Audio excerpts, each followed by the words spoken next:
modern aviation has made great progress in recent years.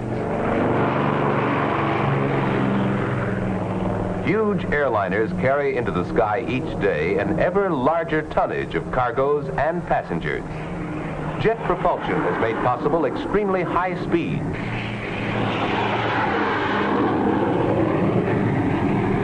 Yet in one aspect, these aircraft have become more limited than before, since they need exceptionally long runways to take off and land. The need for an aircraft independent of huge airfields is being met today by the helicopter, which can land in any area big enough for its whirling rotor.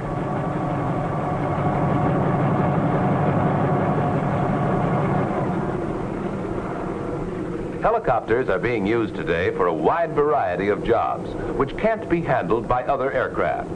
In larger cities, they are delivering thousands of pounds of mail every day from outlying airports directly to the post office. These craft can carry some 400 pounds of mail on each trip, and in some cities, trips are made throughout the day at 20-minute intervals.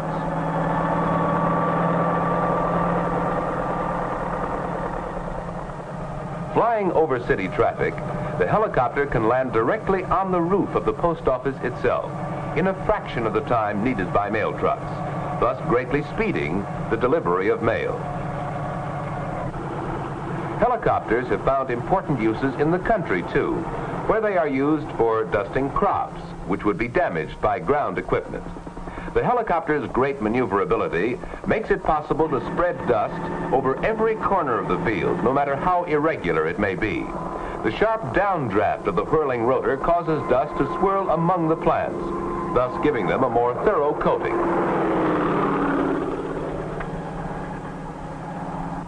The helicopter's slow speed makes it useful for any kind of air search, and especially for inspections of such things as power lines and pipelines. If anything unusual is spotted from the air, the helicopter can hover to give the inspector a better look. Equipped with pontoons, the helicopter can land on water and can penetrate swamps which were previously inaccessible.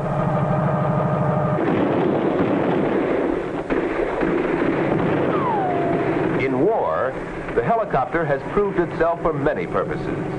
In addition to its use for observation, for direction of artillery fire, and for transportation of men and equipment, the helicopter has saved many a life by its ability to land directly on the battlefield in order to speed wounded men to base hospital facilities. But all these values will eventually be secondary to the helicopter's use as a passenger vehicle. Combining its ability to fly with the automobile's ability to go directly to and from its destination, this versatile craft is almost unlimited in the variety of uses to which it can be put. To understand the helicopter, let's first see what makes an ordinary airplane fly.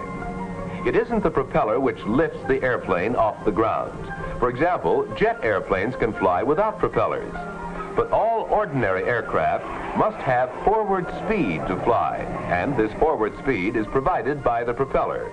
The reason speed is necessary lies in the shape of the airplane's wing. A careful examination will show that the wing has been designed so that its upper surface is more curved than its lower surface. Therefore, the distance from the front to the back of the wing measured along the lower surface is less than the distance from the front to the back measured along the upper surface. When the airplane is in motion, air rushes past the wing. The air passing the upper surface moves a longer distance in the same time as the air passing the lower surface, and therefore moves past the upper surface faster. This difference in air speed increases as the airplane itself moves faster, and creates a partial vacuum along the upper wing surface.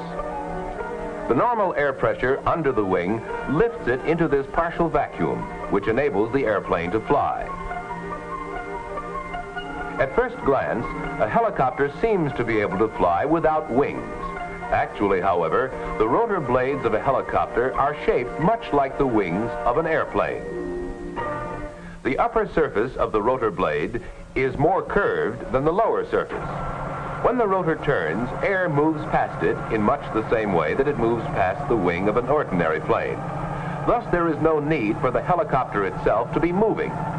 When the blades move fast enough, they provide the lift necessary to raise the helicopter off the ground and permit it to hover.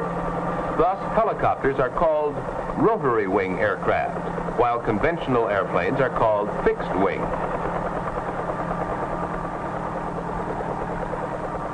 The helicopter's development stemmed from an earlier craft, the autogyro, shown in these historical films. It required a propeller for power, since the rotor was freewheeling and couldn't hover. Many devices first developed for autogyros are being used in today's helicopter. The helicopter is a free-swinging body hanging from the whirling rotors.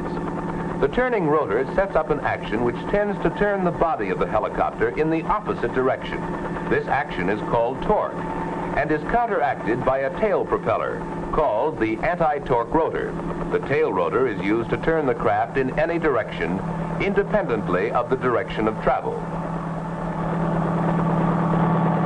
To understand how forward movement is accomplished, let's see what happens with a toy rotor like this. If you hold the rotor flat, it will fly straight up. But if you tilt it in any direction, it will fly in that direction. A helicopter rotor works the same way. Tilting it in any direction with relation to its shaft causes the helicopter to fly in that direction, whether it's forward, backward, or sideways. The direction of flight is determined by the tilt of the rotor, and not by the direction the nose of the helicopter is headed. Now let's take a ride in a helicopter. While the controls are comparatively simple, a helicopter pilot must be as thoroughly trained as the pilot of any other type of aircraft. A self-starter starts the engine, and after a careful warm-up, we're ready to take to the air.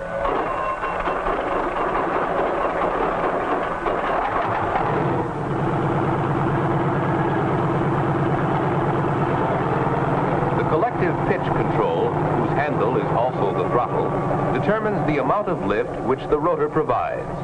Once in the air, the pilot uses foot pedals, which control the tail rotor to turn the machine in the direction he desires. The stick in front of the pilot controls the angle between the spinning rotor and its shaft. And when the stick is moved in the direction the pilot wants to travel, the helicopter is on its way. Flying a helicopter is quite a different experience from flying a fixed-wing craft. Although this craft can cruise at about 85 miles an hour, there's no need to maintain airspeed, so there's time to look around. Should the engine fail, the rotor would act much like a parachute to permit an emergency landing.